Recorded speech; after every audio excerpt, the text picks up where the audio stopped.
हरे कृष्णा। श्रीमद् भागवतम सप्तम स्कंद 12वां 13वां 14वां अध्याय। ब्रह्मचर्य और वानप्रस्थ आश्रम के नियम। ज्योति धर्म का निरूपण और अवधूत प्रहलाद संवाद। गृहस्थ संबंधी सदाचार। 12वां अध्याय। ब्रह्मचर्य और वानप्रस्थ आश्रम के नियम। नारद जी कहते, धर्मराज, गुरुकुल में निवास करने वाला ब्रह्मचारी अपनी इंद्रियों को बस में रखकर दास के समान अपने को छोटा माने, गुरुदेव के चरणों में सुदृढ़ अनुराग रखे और उनके हित के कार्य करता रहे। सायंकाल और प्रातःकाल गुरु, अग्नि, सूर्य और श्रेष्ठ देवताओं की उपासना करे और मौन होकर एकाग्रता से गायत्री का जप करता हुआ दोनों समय की संध्या करे। गुरुजी जब बुलावे तभी पूर्णतया अनुशासन में रहकर उनसे वेदों का स्वाध्याय करे। पाठ के प्रारंभ और अंत में उनके चरणों में सिर टेक कर प्रणाम करे। शास्त्र की आज्ञा के अनुसार मेखला, मृगचर्म, वस्त्र, जटा, दंड, कमंडलू, यज्ञोपवीत तथा हाथ में कुश धारण करे। सायंकाल और प्रातःकाल भिक्षा मांग कर लाएं और उसे गुरु जी को समर्पित कर दें। ये आज्ञा दें तब भोजन करे और यदि कभी आज्ञा ना दे तो उपवास कर ले। अपने शील की रक्षा करे, थोड़ा खाएं, अपने कर्मों को निपुणता के साथ करे, श्रद्धा रखे और इंद्रियों को अपने बस में रखे। स्त्री और स्त्रियों के बस में रहने वाले के साथ जितनी आवश्यकता हो उतना ही व्यवहार करे।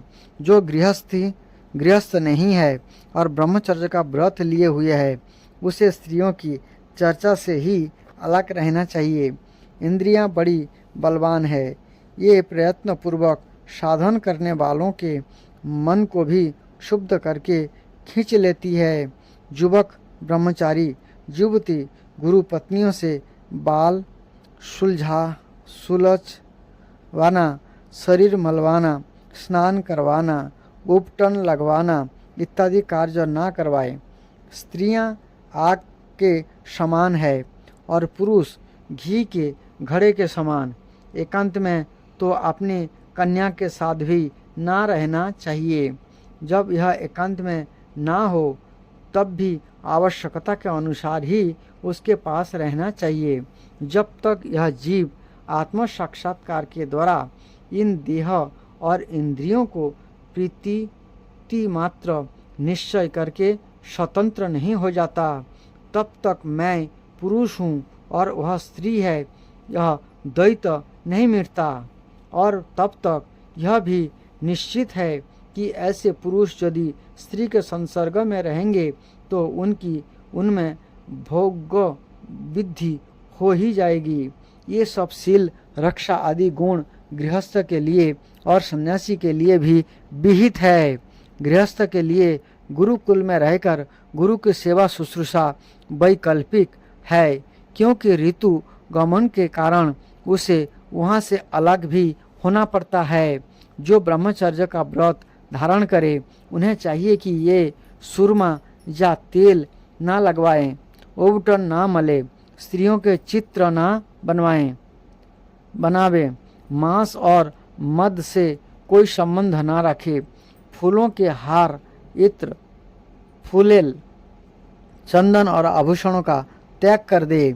इस प्रकार गुरुकुल में निवास करके दी जाति को अपनी शक्ति और आवश्यकता के अनुसार वेद, उनके अंग, शिक्षा, कल्प आदि और उपनिषदों का अध्ययन तथा ज्ञान प्राप्त करना चाहिए। फिर यदि सामर्थ्य हो तो गुरु को मुँह मांगी दक्षिणा देनी चाहिए।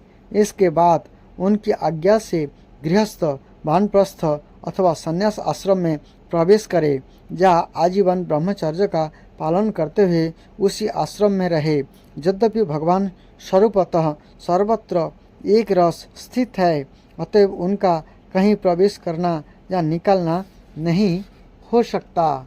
फिर भी अग्नि गुरु, आत्मा और समस्त प्राणियों में अपने आश्रित जीवों के साथ ये विशेष रूप से विराजमान है, इसलिए उन पर सदा दृष्टि जमी रहनी चाहिए। इस प्रकार आचरण करने वाला ब्रह्मचारी, वानप्रस्थ सन्यासी अथवा गृहस्थ विज्ञान संपन्न होकर परब्रह्म तत्व का अनुभव प्राप्त कर लेता है। अब मैं ऋषियों के मतानुसार वानप्रस्थ आश्रम में नियम बतलाता हूँ। इनका आचरण करने से वानप्रस्थ आश्रम को अनायास ही ऋषियों के मोहलोक की प्राप्ति हो जाती है। वानप्रस्थ आश्रम को जोती हुई भूमि में उत्पन्न होने वाले चावल, गेहूं आदि अन्न नहीं खाने चाहिए।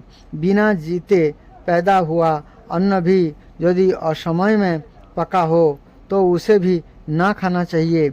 आग से पकाया हुआ या कच्चा अन्न भी ना खाएं। केवल सूर्य के ताप से पके हुए कंदमूल, फल आदि का ही सेवन करें। जंगल में अपने आप पैदा हुए धान्यों से नित्य नैमित्तिक चरु और पुरोडास का हवन करें।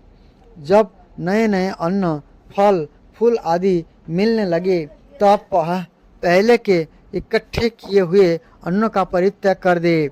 अग्निहोत्र के अग्नि की रक्षा के लिए ही घर, पूर्णकुटी अथवा पहाड़ों की गुफा का आश्रय ले। स्वयं शीत, वायु, अग्नि, वर्षा और घाम का सहन करे। सिर पर जटा धारण करे और केश, रोम, नौक एवं दाढ़ी मूछ ना कटवाए तथा मैल को भी शरीर से अलग ना करे। कमंडलू, मृग चर्म, दंड, वल्कल वस्त्र और अग्निहोत्र की सामग्रियों को अपने पास रखे। विचारवान पुरुष को चाहिए कि 12, 8, 4, 2 या 1 वर्ष तक वानप्रस्थ आश्रम के कमंडलू, मृग चर्म, दंड, वल्कल वस्त्र और अग्निहोत्र की सामग्री को अपने पास रखे। विचारवान पुरुष को चाहिए कि 12, 8, 4, 2 या 1 वर्ष तक वानप्रस्थ आश्रम के नियमों का पालन करे।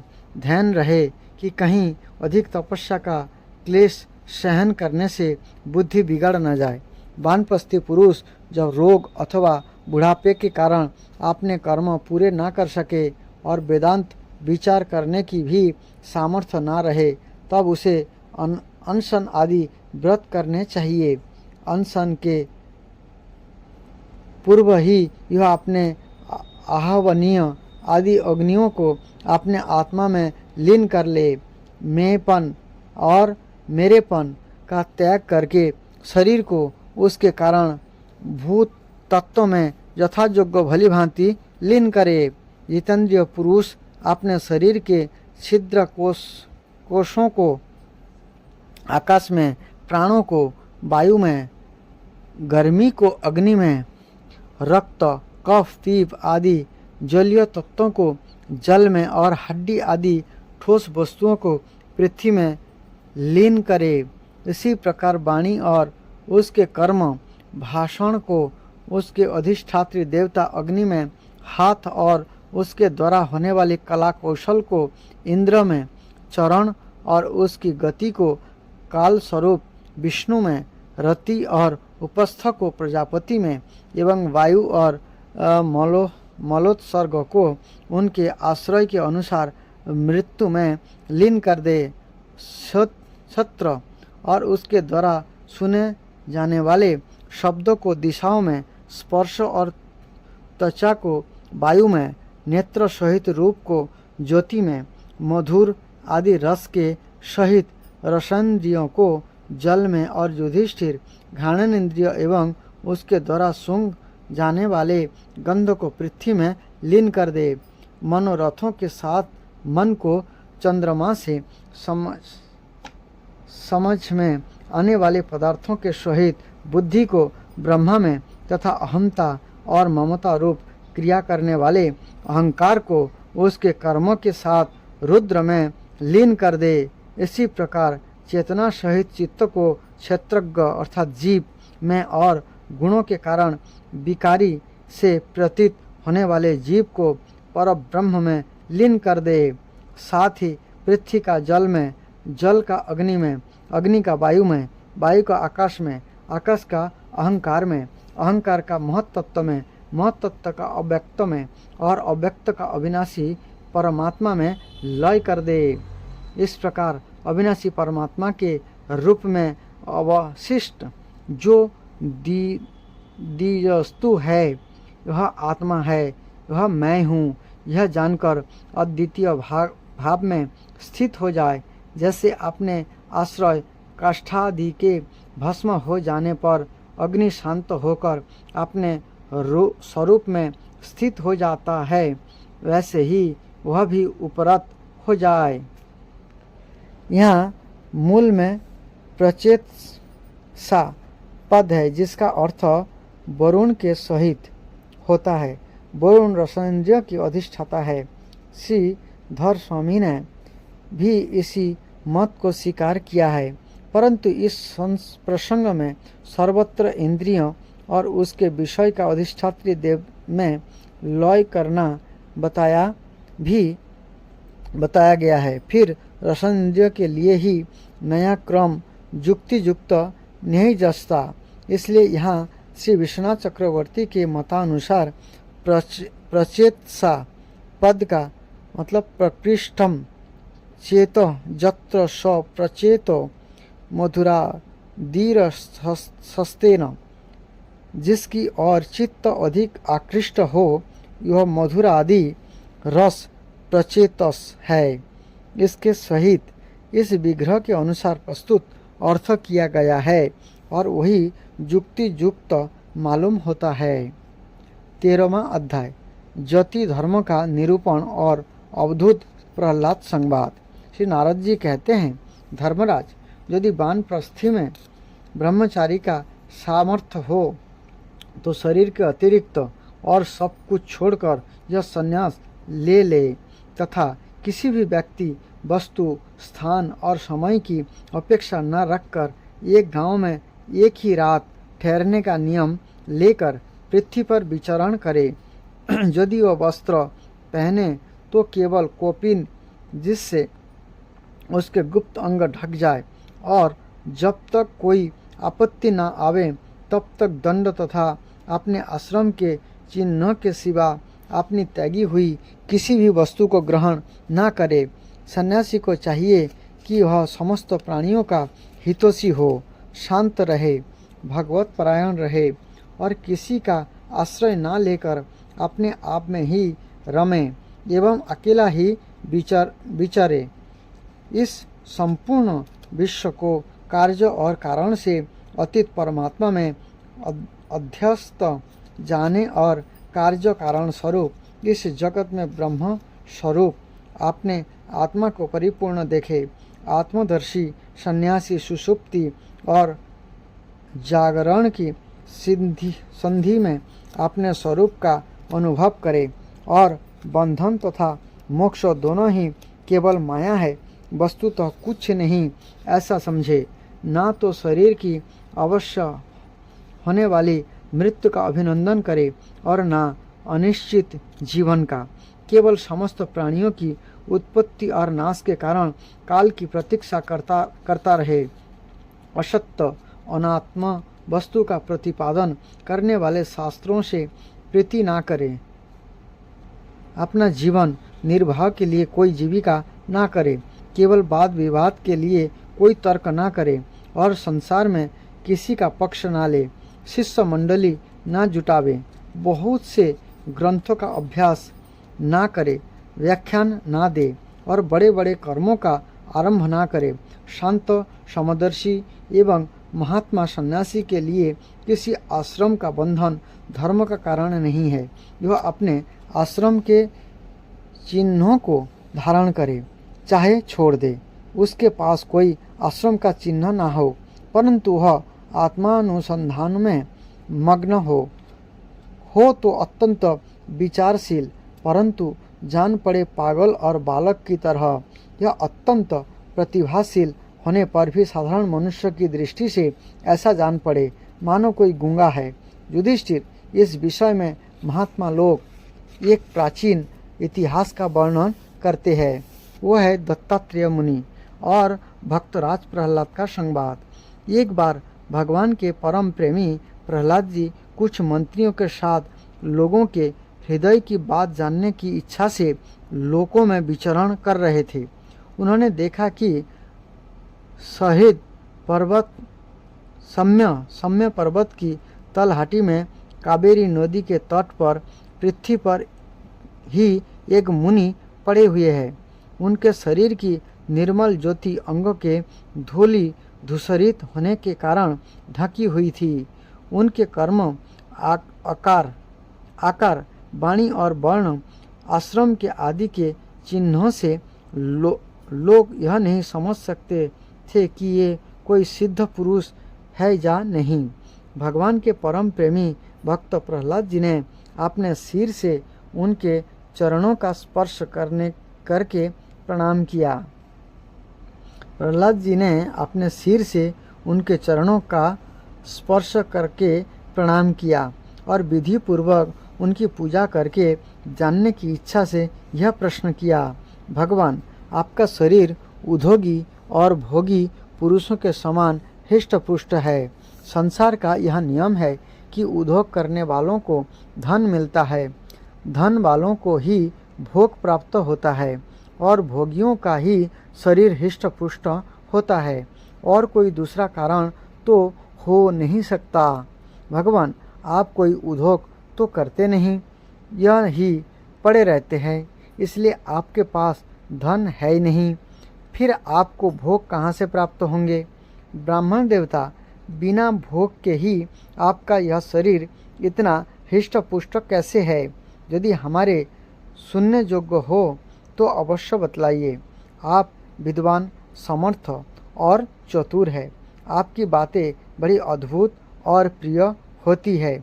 ऐसा अवस्था में आप सारे संसार को कर्म करते हुए देखकर भी समभाव से पड़े हुए हैं, इसका क्या कारण है?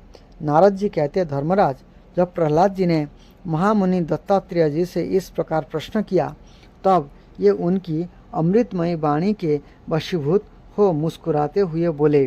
दत्तात्रेय जी ने कहा, दैत्यराज, सभी श्रेष्ठ पुरुष तुम्हारा सम्मान करते हैं।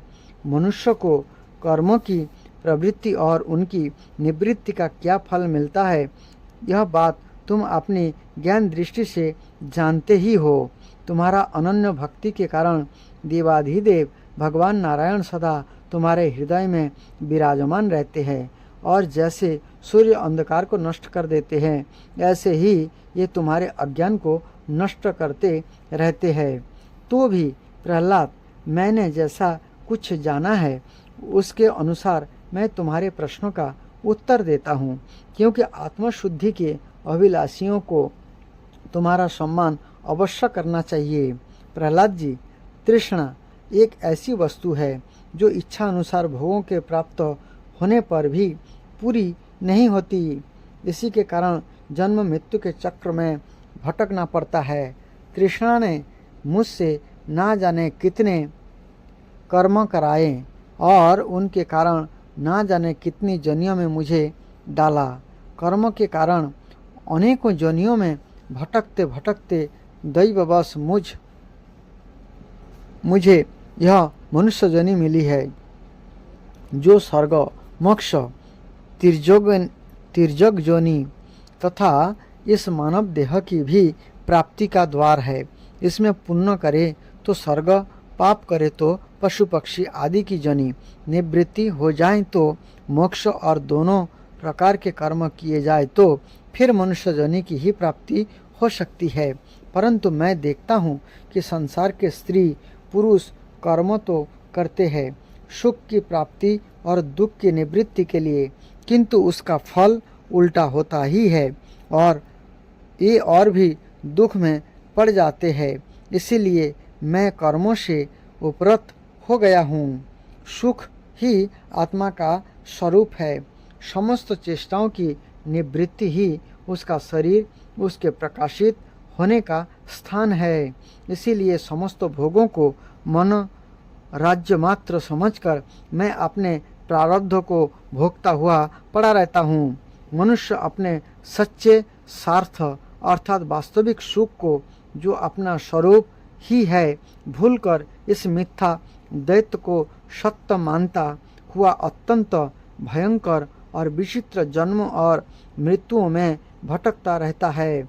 जैसे अज्ञानी मनुष्य जल में उत्पन्न तीन के और सेवार से ढके हुए जल को जल न समझकर जल के लिए मृग तृष्णा की ओर दौड़ता है, ऐसे ही अपनी आत्मा से भिन्न वस्तु में सुख समझने वाला पुरुष आत्मा को छोड़कर विषय की ओर दौड़ता है। प्रहलाद जी, शरीर आदि तो प्रारब्ध के अधीन है। उनके द्वारा जो अपने लिए सुख पाना और दुख मिटाना चाहता है, वह कभी अपने कार्यों में सफल नहीं हो सकता। उसके बार बार किए हुए सारे कर्म व्यर्थ हो जाते हैं। मनुष्य सर्वदा शारीरिक, मानसिक आदि दुखों से आक्रांत ही रहता है। मरणशील तो है ही। यदि उनसे बड़े श्रम और कष्टों से कुछ धन और भोग प्राप्त कर भी लिया तो क्या लाभ है। लोभी और इंद्रियों के बस में रखने वाले ध्वनियों का दुख तो मैं देखता ही रहता हूँ। भय के मारे उन्हें नींद नहीं आती। सब पर उनका संदेह बना रहता है। जो जीवन और धन के लोभी है, वे राजा, चोर, शत्रु, स्वजन, पशु पक्षी, जाचक और काल से यहाँ तक कि कहीं मैं भूल ना कर बैठूं, अधिक ना खर्च कर दूं, इस आशंका से अपने आप से भी सदा डरते रहते हैं। इसलिए बुद्धिमान पुरुष को चाहिए कि उसके कारण शोक, मोह, भय, क्रोध, राग, कायरता और श्रम आदि का शिकार होना पड़ता है, उस धन और जीवन की स्पृहा का त्याग कर दे। इस लोक में मेरे सबसे बड़े गुरु है अजगर और मधुमक्खी। उनकी शिक्षा से हमें वैराग्य और संतोष की प्राप्ति हुई है। मधुमक्खी जैसे मधु इकट्ठा करती है, ऐसे ही लोग बड़े कष्ट से धन संचय करते हैं, परंतु दूसरा ही कोई उस धन राशि के स्वामी को मारकर उसे छीन लेता है। इससे मैंने यह शिक्षा ग्रहण की कि विषय भोगों से विरक्त ही रहना चाहिए। मैं अजगर के समान निश्चेष्ट पड़ा रहता हूँ और दैववश जो कुछ मिल जाता है उसी में संतुष्ट रहता हूँ, और यदि कुछ नहीं मिलता तो बहुत दिनों तक धैर्य धारण कर जो ही यूं ही पड़ा रहता हूँ। कभी थोड़ा अन्न खा लेता हूँ तो कभी बहुत, कभी स्वादिष्ट तो कभी नीरस बेस्वाद, और कभी अनेकों गुणों से युक्त तो कभी सर्वथा गुणहीन।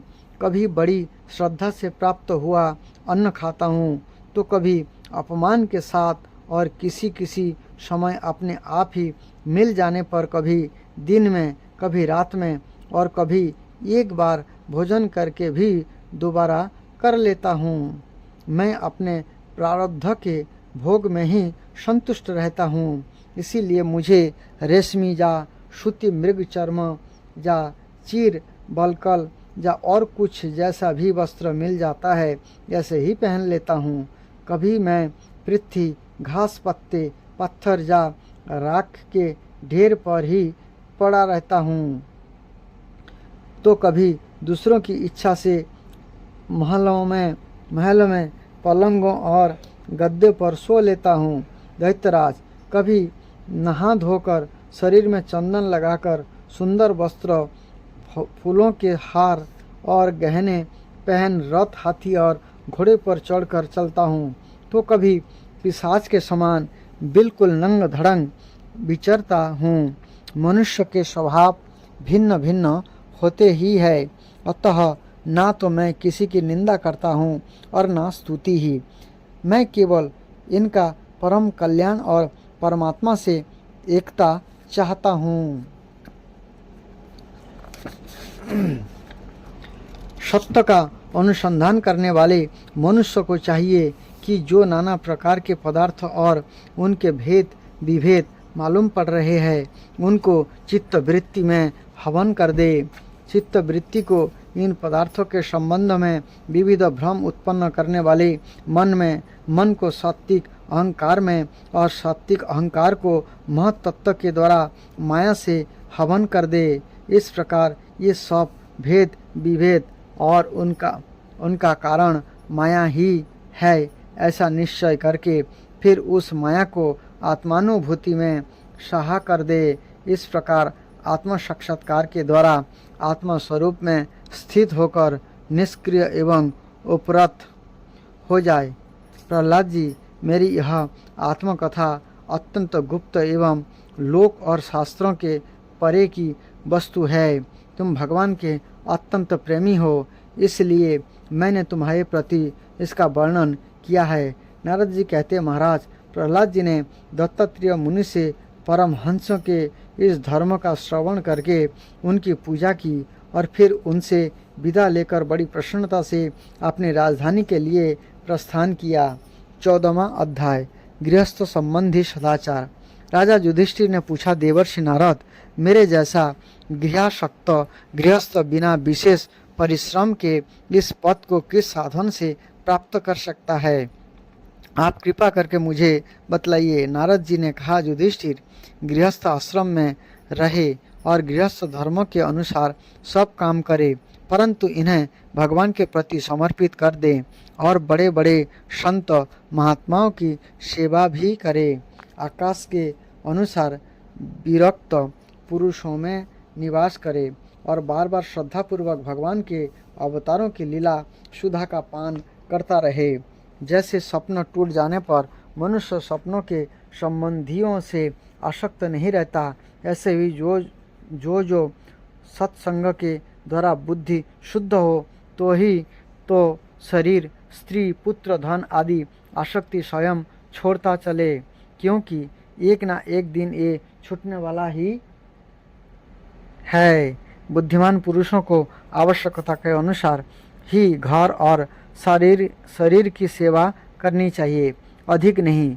भीतर से विरक्त रहे और बाहर से रागी के समान लोगों में साधारण मनुष्य जैसा ही व्यवहार कर ले।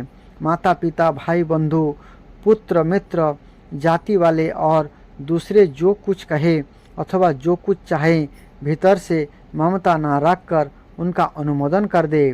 बुद्धिमान पुरुष वर्षा आदि के द्वारा होने वाले अन्न आदि, पृथ्वी से उत्पन्न होने वाले सुवर्ण आदि, अकस्मात प्राप्त होने वाले द्रव्य आदि तथा और सब प्रकार के धन भगवान के ही दिए हुए है, ऐसा समझकर प्रारब्ध के अनुसार उनका उपभोग करता हुआ संचय ना करे। उन्हें पूर्वोक्त साधु सेवा आदि कर्म में लगा दे। मनुष्य का अधिकार केवल उतने ही धन पर है जितने से उनकी भूख मिट जाए। इससे अधिक संपत्ति को जो अपनी मानता है यह चोर है, उसे दंड मिलना चाहिए।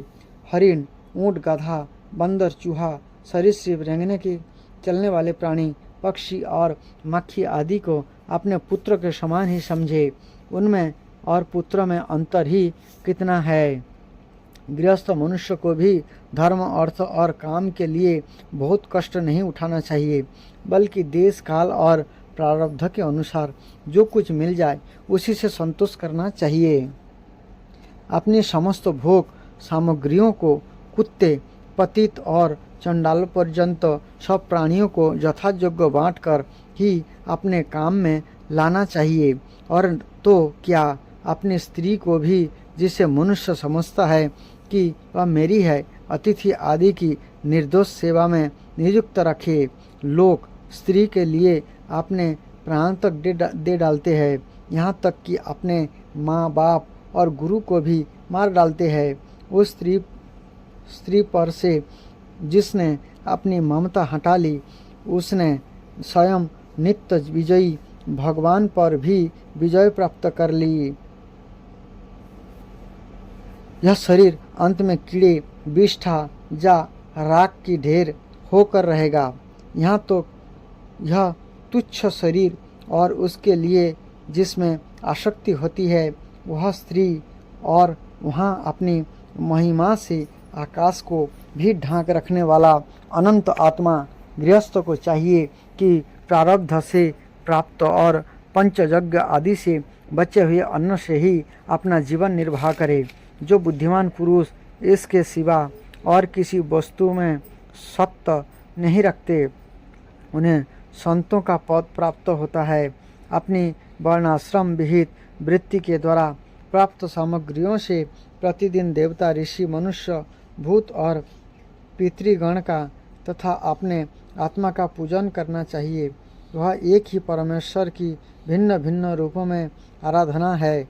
यदि अपने को अधिकार आदि यज्ञ के लिए आवश्यक सब वस्तुएं प्राप्त हो तो बड़े बड़े यज्ञ या अग्निहोत्र आदि के द्वारा भगवान की आराधना करनी चाहिए। युधिष्ठिर, वैसे तो समस्त यज्ञ के भोक्ता भगवान ही है, परंतु ब्राह्मण के मुख में अर्पित किए हुए हविष्यान्न से उनकी जैसा तृप्ति होती है, ऐसे अग्नि के मुख में हवन करने से नहीं। इसलिए ब्राह्मण, देवता, मनुष्य आदि सभी प्राणियों में यथा योग्य उनके उपयुक्त सामग्रियों के द्वारा सबके हृदय में अंतर्यामी रूप से विराजमान भगवान की पूजा करनी चाहिए। इनमें प्रधानता ब्राह्मणों की ही है। धनी दीज को अपने धन के अनुसार आश्विन मास के कृष्ण पक्ष में अपने माता पिता तथा उनके बंधुओं, पितामह, मातामह आदि का भी महालय श्राद्ध करना चाहिए। इसके सिवा अयन, कर्क एवं मकर की संक्रांति, विषुव, तुला और मेष की संक्रांति, व्यतिपात, दिन यक्ष, चंद्र ग्रहण या सूर्य ग्रहण के समय, द्वादशी के दिन, श्रवण, धनिष्ठा और अनुराधा नक्षत्र में वैशाख शुक्ल तृतीया अर्थात अक्षय तृतीया, कार्तिक शुक्ला नवमी, अक्षय नवमी, अगहन, पौष, माघ और फाल्गुन, इन 4 महीनों की कृष्ण अष्टमी, माघ शुक्ला सप्तमी, माघ की मघा नक्षत्र से युक्त पूर्णिमा और प्रत्येक महीने की यह पूर्णिमा जो अपने मास नक्षत्र चित्रा, विशाखा, ज्येष्ठा आदि से युक्त हो, चाहे चंद्रमा पूर्ण हो या अपूर्ण, द्वादशी तिथि का अनुराधा, श्रवण, उत्तर फाल्गुनी, उत्तर आषाढ़ और उत्तर भाद्रपदास के साथ जोग, एकादशी तिथि का 3 उत्तरा नक्षत्र से जोग अथवा जन्म नक्षत्र या श्रवण नक्षत्र से जोग, ये सारे समय पितृगण का श्राद्ध करने योग्य एवं श्रेष्ठ है। ये योग केवल श्राद्ध के लिए ही नहीं, सभी पुण्य कर्म के लिए उपयोगी है। यह कल्याण की साधना के उपयुक्त और शुभ की अभिवृद्धि करने वाले हैं। इन अवसरों पर अपनी पूरी शक्ति लगाकर शुभ कर्म करने चाहिए, इसी में जीवन की सफलता है। इन शुभ संयोग में जो स्नान, जप, होम, व्रत तथा देवता और ब्राह्मणों की पूजा की जाती है अथवा जो कुछ देवता, पितर, मनुष्य एवं प्राणियों के समर्पित किया जाता है, उसका फल अक्षय होता है। युधिष्ठिर, इसी प्रकार स्त्री के पुंसवन आदि, संतान के जात कर्म आदि तथा अपने यज्ञ, दीक्षा आदि संस्कारों के समय, शबदाह के दिन या वार्षिक श्रद्धा के उपलक्ष्य में अथवा अन्य मांगलिक कर्म में दान आदि शुभ कर्म करने चाहिए। युधिष्ठिर, आप मैं उन स्थानों का वर्णन करता हूँ जो धर्म आदि श्रेय की प्राप्ति कराने वाले हैं। सबसे पवित्र देश वह है जिसमें सत्पात्र मिलते हो, जिनमें यह सारा चर और अचर जगत स्थित है। उन भगवान की प्रतिमा जिस देश में हो, जहाँ तप, विधा एवं दया आदि गुणों से युक्त ब्राह्मण के परिवार निवास करते हो, यहाँ तथा जहाँ भगवान की पूजा होती हो और पुराणों में प्रसिद्ध गंगा आदि नदियाँ हो, ये सभी स्थान परम कल्याणकारी है। पुष्कर आदि सरोवर सिद्ध पुरुषों के द्वारा सेवित क्षेत्र, कुरुक्षेत्र, गया, प्रयाग, पुलहाश्रम, सालग्राम क्षेत्र, नैमिषारण्य, फल्गु नक्षत्र, सेतुबंध, प्रभास, द्वारका, काशी, मथुरा, पंपासर, बिंदु सरोवर, बद्रिकाश्रम, अलकनंदा, भगवान सीताराम जी के आश्रम, अयोध्या, चित्रकूट आदि, महेंद्र और मलय आदि समस्त कुल पर्वत और जहाँ जहाँ भगवान के अर्चावतार है, ये सब के सब देश अत्यंत पवित्र है। कल्याणकामी पुरुषों को बार बार इन देशों का सेवन करना चाहिए। इन स्थानों पर जो पुण्य कर्म किए जाते हैं, मनुष्य को उनका 1000 गुना फल मिलता है। युधिष्ठिर, पात्र निर्णय के प्रसंग में पात्रों के गुणों का जानने वाले विवेकी पुरुषों ने एकमात्र भगवान को ही सत्पात्र बतलाया है। यह चराचर जगत उन्हीं का स्वरूप है। अभी तुम्हारे इसी यज्ञ की बात है। देवता, ऋषि, सिद्ध और शनक आदि के रहने पर भी अग्र पूजा के लिए भगवान श्री कृष्ण को ही पात्र समझा गया।